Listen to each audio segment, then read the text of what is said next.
Наместо бесплатни пациентки кај матични гинеколози плаќале и за пап тести за брисеви.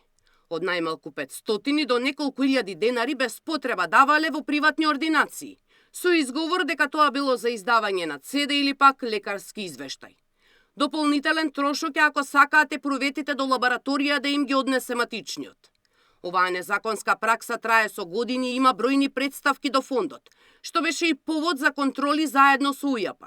Од 49 контролирани дури половината работеле незаконски. Прегледот ехо, колпоскопија, земањето на бриза, микробиошко и цитолошко испитување, односно ПАПот, како и сите други диагностички и терапевтски процедури кои се согласно медицина заснована на докази кај избраниот лекар, не се наплатуваат.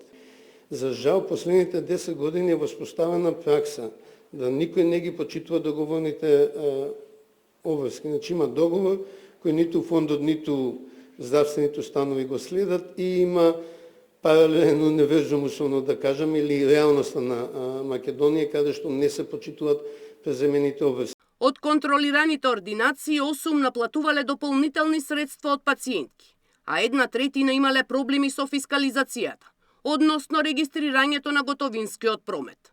Неевидентирањето на прометот и приходите остава простор за нивно користење како неоданочени лични примања, стекнување на личен имот од неоданочен доход, а воедно остава простор за плаќање на набавки во готово, што директно ја храни сивата економија. Ординациите кои работеле незаконски со неправилности, фондот ги казни со 25.000 денари. Доколку продолжат со истата пракса, може да дојде и до раскинување на договорот. Сања Димитровска, Сител телевизија.